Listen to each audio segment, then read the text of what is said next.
and we lost everything. And the bankruptcy process took about 4 years. So it took all 4 years of high school, and it was we live in a town of 400 people. We're related to most of them. So it was very shameful and humiliating. And I thought farming was a ridiculous way to, like, why did my dad even do that? That was stupid. So I went to college, and I swore I'd never come back to the farm. But then, it was about 15 years ago, my oldest kids were in grade school, and I started to miss, or I started to want for them to have the lifestyle I had, where they could just jump on a horse and ride across the field. And so we moved back out to the farm, and we bought 5 acres and a house not far from where I grew up. And then what happened was my older kids had eczema, and for 6 years. And somebody mentioned, because I had tried everything, doctors told me, you know, what to do, and they said, by the way, they're going to get allergies and eczema too. I mean, allergies and asthma too, because the 3 go together, and sorry, there's nothing we can do about it. And someone recommended we try raw milk. And of course, even though I grew up on a farm, I'd never even heard of raw milk 15 years ago. I didn't know what the term meant. And it was milk straight from the cow. Imagine that. So we found some, which is really hard to find in Oregon because you're only allowed 3 cows or fewer, and it's kind of underground. But I found some, and their eczema went away within 2 weeks after 6 years of having eczema over large parts of their body. And that was my first introduction to food as medicine. And I thought a healthy diet was a Diet Pepsi instead of regular, and granola bars. That's what I thought was healthy, really, and all my friends did too. But then I realized that what my kids ate today affected their health today when I watched their huge patches of eczema just disappear. So then what happened is 15 years ago, the first few years that we drank raw milk, our farmer kept going out of business. You know, we'd find a farmer, and then we'd have a hard winter, and they'd go out of business. And we'd find a farmer, and they'd have a hard summer, and they'd go out of business. And this was my kids' medicine. So I had this crazy idea that I'd get my own milk cow. So that's what I did 10 years ago, is I brought home my own cow. And of course, cows give 6 gallons or more of milk a day, which is too much for one family. So I knew I was going to turn it into a business right away and start selling it. So I did. And we were sold out from the get-go, because like I said, it's harder to find in Oregon. And I would share my story about what happened with my kids, and all my girlfriends wanted to try this novel milk from a cow for their kids. And then what happened is, a couple years in, neighboring farmers would say, how is it you're able to sell what you're producing, which in addition to that was now pastured chickens and eggs too, you always sell out, and you're charging twice what we're charging, and we can't sell half of what we produce, and we live 5 miles away. So what I started doing about 8 years ago is having farmers into my house and teaching them marketing, because I went to college, and I worked for like 15 years before I started my farm, and I brought all my marketing skills to the farm, and I just started doing that. So I brought farmers in, and the kids would play in one room, and I would teach them at the kitchen table, one couple at a time.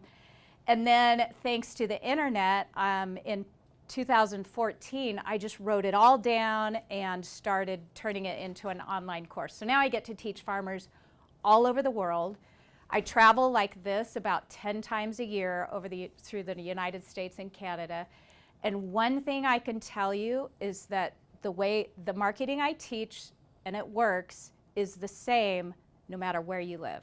So if you think, well, I'm in this part of the US, it won't work for me, it's not true. It's relationship-based marketing, and it works in every country that I have people that study with me.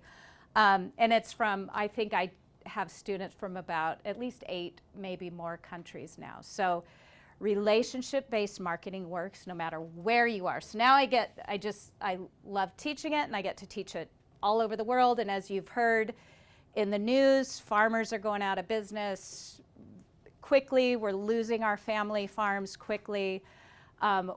Women, we have a natural affinity, I think, for marketing because we are nurturing the land and we're also nurturing people. And a lot of my women friends got into into farming for the same reason I did, to help their children and their families. So I think a lot of women get into it for different reasons than men, and it's just can build a stronger community, and we help each other out. So I love, I teach men and women, but the most successful people in my marketing class are usually the women. And when you see a really successful farm, it's often the woman who's doing the marketing. So I'm really glad to be here. Not that men can't, but I think, we're really natural, more natural at relationship building too. So it comes easier for us. Okay, so do you know how to get that white thing out of there? I don't know. Thank you. I'm always afraid if I push a button, it's going to blow up the whole thing. Great. Okay. All right, so we do that. So in Oregon, the law is that you can have 3 cows or fewer if you sell raw milk, and you have to sell it at the farm. People have to come pick it up. So we have a little farm store there. It was a little tiny garage that we just insulated and turned into a farm store. And we sell everything off our farm. Everybody has to come to us. And at first I thought, oh, that's too bad. I can't go to farmers markets. But now I see my friends who are going to markets, schlepping all this heavy stuff to markets and then schlepping home what they don't sell. And we have everyone come to us. So when you do spend the time building relationships, people will come to you wherever you are. It doesn't matter if they have to drive to you, or she mentioned drop sites. You can build. I work with marketing students who have whole farms built just on drop sites. People don't come to them and they don't go stand at farmers markets. They say, meet me at this drop site at 12 noon, and everyone picks up within a 30-minute period and they're done. So when you have those relationships with people, it doesn't matter where you sell. And I'm sharing this with you because a lot of people will listen to me and then say, well, that won't work for us because we're way out in the country, or we're way here, or we're too far that. But when you build relationships with people, which is what works in marketing today, they will seek you out, where they will go through the inconvenience of finding you wherever you are. Okay, so now, today's world, 10 years later, I love helping other farmers become profitable. I watched my dad go broke. I don't think he ever got over it. He's 75 years old now, and he's never gotten over the shame of going bankrupt and losing our 5th-generation family farm. And I don't want to see that happen. And I saw everything we own be sold out from under us. So I will love doing whatever I can to help farmers get profitable. And I do focus on money and profit because it is too expensive of a business venture to not focus on making money. Most farmers are out of business within the first 2 years. So you've got to hit the ground running. And I talked to several of you in here who haven't started your farm yet, which is great because you can build that loyal customer base and have it ready to buy from you the moment you have your first product for sale. So if you're wondering if you should be here because you aren't going to have anything to sell for a year, yes, you should definitely be here. And then those of you who already have your farms going, that's fine. You can start now. But you really do want to focus on making sales and get past that 2-year mark. And then the second big hurdle is get past that 5-year mark. All right, so my book is called Farm Marketing from the Heart, same name as my marketing course I teach. What is a heart-centered business?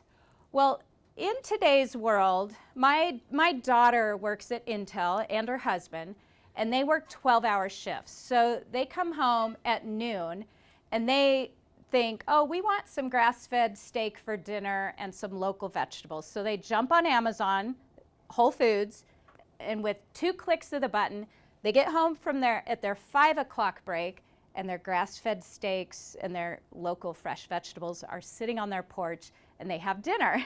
And so that is what all of us are competing against. That is what we're facing today. And the only way you're going to compete in that world is if you build a relationship with people. If you don't want to build a relationship with people, if you don't want to learn, and everyone can learn how to do it, but if you don't want to do that, you will never be cheap enough for them to want to buy from you over Amazon, and you will never be convenient enough. So the only way to outplay that price and convenience game is to build a relationship with people. And that is a heart-centered business, because when you come from the heart, when you share your heart with people, when you make them feel important to you, price is no object. Our milk, I don't even want to say the price of it, because remember, it's based on 3 cows, so there's no economy of scale. So it's very expensive. So I'll tell you, we just stopped, after 10 years, we just stopped producing this summer because I travel now about 12 times a year. And $30 a gallon, we were sold out year-round for 10 years. We didn't start out at $30 a gallon, but we worked our way up to that. And it was one of those things where if people were going to, if they wanted us to stay in business, it had to be that price because again, the profit margins on all the products you guys are going to produce are going to be really small. You guys are raising handcrafted artisan foods. Even if it's honey, it's not honey like you get from Whole Foods. It is handcrafted artisan honey, and the price has to reflect that. And the only way someone will pay that price is if you have a relationship with them. Because if they don't trust you, if they don't know you, if you have not made them feel special, they're going to click the button on Amazon and get it delivered or go pick it up, and they're going to think it's almost as good. You know, even though you and I may know that, of course, it's not the same, they think it's the same because the label says farm fresh, natural, handcrafted, artisan. You know, none of those words have legal definitions, so the labeling can say that, and they think that's what they're getting. And the only way you're going to compete is by building a relationship with people. And that's what women are so good at. Now, men are good at it, but I work with thousands of farmers a year, and women are natural at it. So a lot of farmers in the commodity world are now, I teach a lot in the Midwest too at conferences there, and a lot of the commodity farmers are realizing if they're going to save their family farm, they need to start marketing direct to consumer. And they'll come to me and say, you know, I love the cows, or I love driving tractor, but I hate people. And there's no way around. If you hate people, that's what you're going to communicate, and you'll go broke. And you can learn to like people. And it's not just men. I have women who tell me that too. I don't want to deal with people. That's usually a boundary issue. It's usually someone who has not learned how to set good boundaries. So I'm here to teach you. When you learn to set good boundaries, you can learn to love people because you teach them to respect you and your boundaries. So that's the first thing is you can learn the skills to build relationships with people, even if you think you hate people right now. The neat thing about marketing from the heart is it feels very natural instead of salesy. And a lot of people will come to me and say, you know, I love to produce my product, whatever it is, but I hate pushing it on people. I hate trying to convince them that it's better than the grocery store. It feels so salesy. But when you learn to market this way, it doesn't feel salesy. And that's the first thing I hear from our students is, oh, this feels so natural. It's such a relief to know I don't have to get out there and convince people to buy my product. And then when you show your customers you love them, they'll love you. What I mean by that is when you show them that you value them, then they value us. So many farmers start the business and they wonder, why are people not valuing my food? They'll get really irate. Like, people don't value this, I'm so frustrated. It's because you've got to make the first move. You've got to show them that you value them. Only then will they become interested in you, and then it doesn't even matter what you have to sell or what the price is. When you show a person they are important to you, they're like, what are you selling? Because I want to buy this from you, because you've made them feel so special. So which is really important for farmers, because a lot of us, it's like your major in college. I think like most people never end up getting a career in the major they studied, right? Farming's the same way. You often start out farming one thing, but you're going to evolve over the years before you finally settle into your thing. And when you build a relationship with people, they follow you wherever you go. All right? We even have vegans who shop with us, and we just sell animal products. But they'll come to our farm and just say, I love being here. You treat your animals so wonderfully. And I tell all my friends about you. And they bring all their meat, their animal product eating friends to our farm tours and love that. So that's what happens when you show them that you value them. Doesn't even matter what you raise, they will want to support you. Okay, so you guys, what stresses you out when it comes to marketing and business? I know I covered the feeling salesy is usually a big one.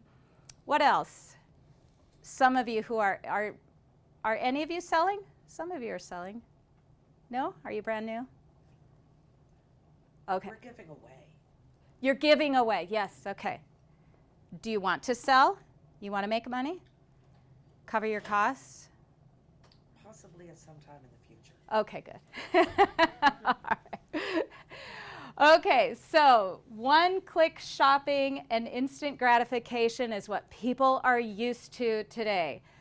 My youngest child, she's like, Mom, I'm out of socks. Can we go to the computer and click on Amazon and order socks? I didn't grow up that way.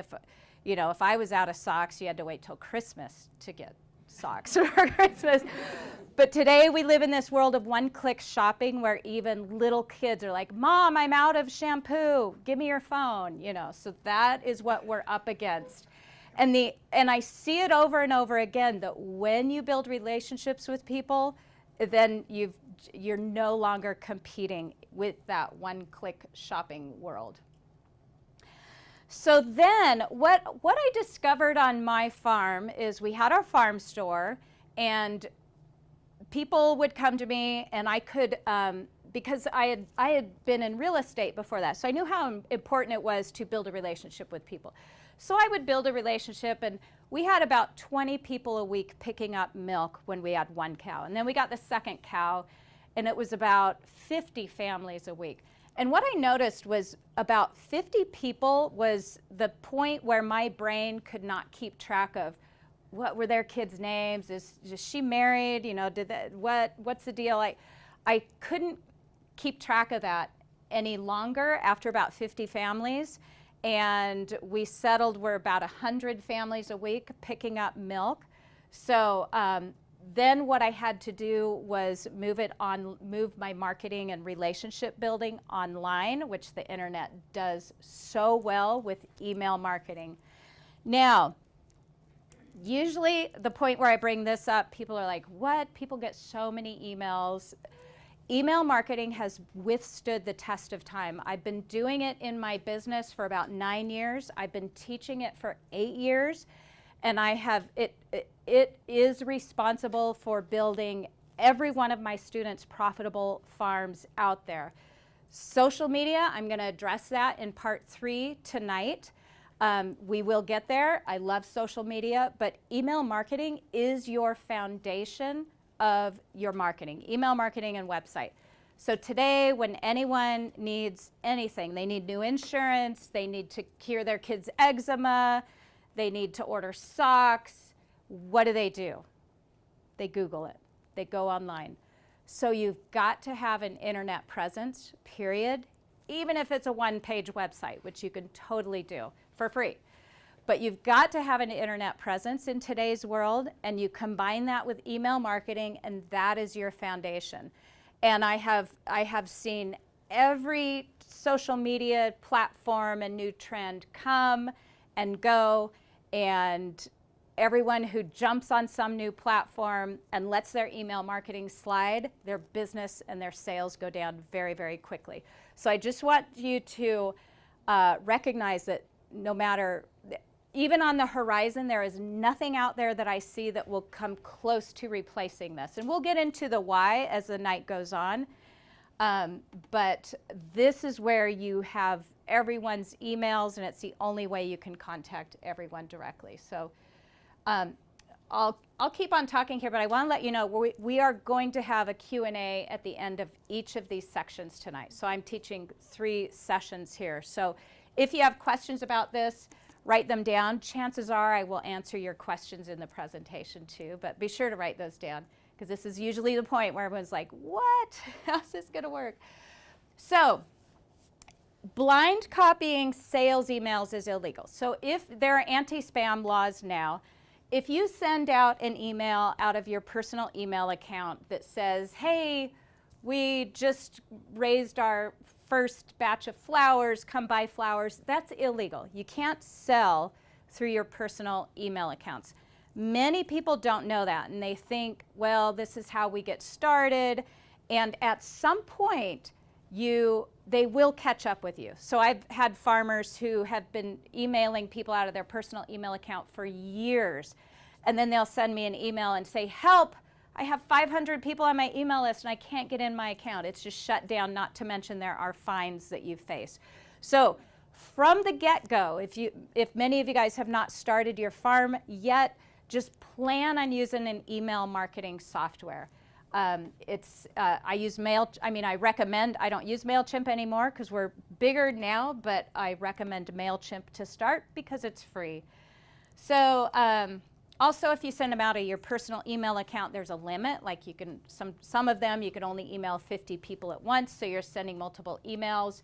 They end up in the spam folders, not to mention, worst case scenario, you get huge fines and you get your account shut down and you've lost all those email addresses you've tried to build up over the years. So email marketing service, the only legal way to go. I recommend MailChimp to start. There aren't any bad ones out there. So if you're wondering, if you don't want MailChimp, what about this one? What about that one? There aren't any out there that I would say stay away from. So just go with MailChimp to start. If you don't want that one, choose one and move on. But from the get-go, it's really easy to load them in there and to track your people and plus stay legal that way too. The other thing it does is it personalizes your email. So they put their name in there for the most part. Every once in a while that won't happen, but they put their name in there. When you open an email that says your first name in it, like Dear Joe or Dear Julie, it builds trust with that person, even though they know, intellectually they know that it's sent out to 1,000 people or more. You still have built trust with them. So you want that personalization in there. Psychologically, it helps you move towards selling them something. The second thing, it sends to all of your subscribers with one click. So these days now we have 7,000 people on our email list. Everybody starts with 0. So if you're thinking, oh, she has 7,000, I'm a failure, I only have 2.